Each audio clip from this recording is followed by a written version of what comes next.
Hello, this is Gary Marr from Glendale Community College. This video is for my CS 116 Visio 1 class, and what I hope to do is give you a little bit of information about the organizational chart here at GCC.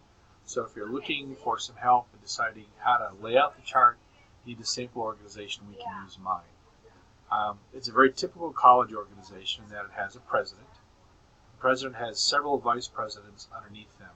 One that's in charge of student affairs, which is the area that would handle any kind of grievances, etc. Hello, this is Gary Marr from Glendale Community College. This video is for my CS 116 Visio 1 class, and what I hope to do today is talk a little bit about the GCC organization. So for those of you who aren't working right now or don't have access to someone to talk about our organizational chart, you get the information from me so you can complete assignment 2. All right, so our college here is organized like many in the country, and certainly like the rest of the colleges in the Maricopa County system. We have a college president that basically reports to the chancellor, and a chancellor that reports to the college board, which is an elected body that has, I believe now, 7 members from across the Maricopa County. By-election district, there's actually 5 of them. There's 2 at-large members, so there's a total of 7 board members. The chancellor reports to them. Our president at GCC, like the president at Phoenix College and like some of the schools, Mesa, and Curtis Valley, also have a president that reports to the chancellor. Now, below the president, there are several vice presidents. One is in charge of academic affairs, which is all the educational pieces of the college. That's who I report into. But there's also student affairs. There's a branch that's in charge of maintenance operations. And I want to say there's one more branch too. So I would say there's probably 4 vice presidents in charge of academics, student affairs, the operational aspects of the campus, the enrollment, the finances, if you will. And I believe that is it. Let's start over again. Hello, my name is Gary Marr. I'm from Glendale Community College, and this video is from my CS 116 Visio 1 class.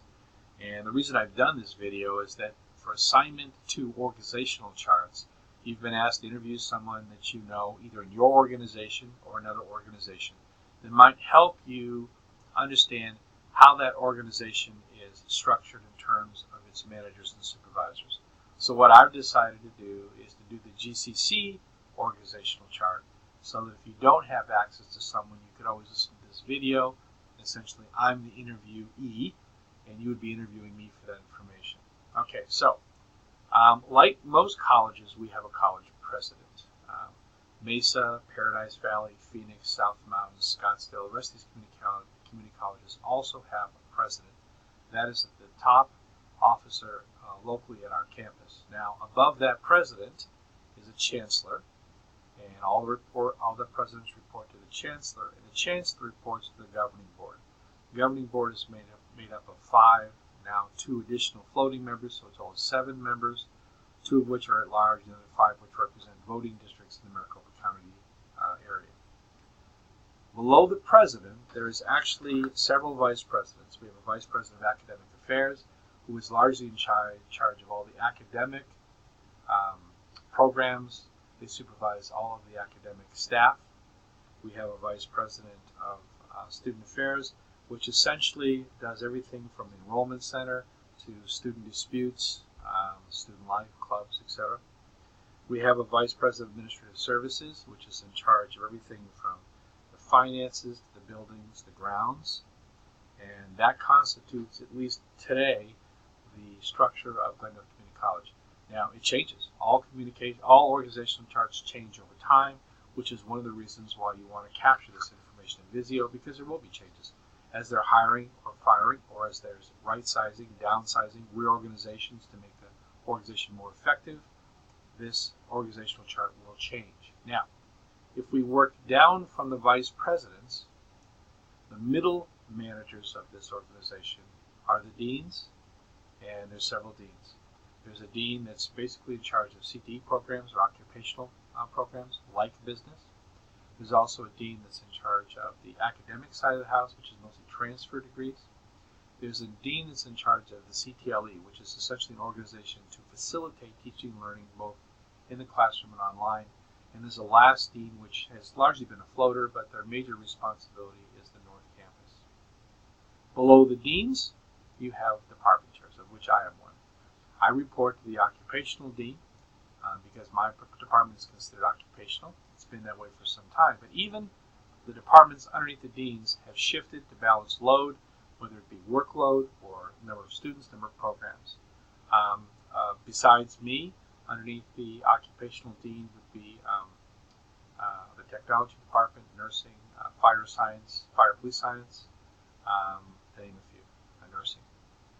Below the academic department, is English, math, psychology, sociology.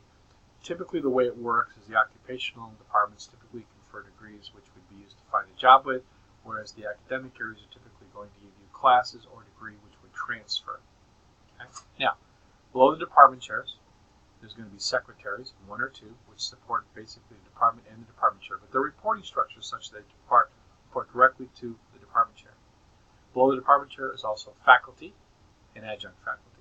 Faculty being full-time, board-approved employees, adjunct faculty being those folks which are hired on a part-time basis, semester by semester, simply to do load balancing for the staff. We just simply do not have the funding to have all full-time faculty. Now, that essentially represents what the structure of this organization looks like. You can also go to the GCC website and you can find more information about the website, about the structure of the organization and about the organization itself. And what I would do now is I've kind of given you the 4 levels needed for the chart. You have some poetic license, since you weren't here to interview me personally. You can fill in some of the areas which you think might have a position. Maybe you feel marketing, for example, would belong under, I'm not sure, maybe a direct report to the president might be marketing. Or that, as I said before, finance might report to the vice president of administrative services. So if you have any questions, let me know via email or give me a call. But the hope was by publishing this video, I could at least give you a good starting point. Okay, that's it. Good luck, and let me know if you have any questions. Thank you.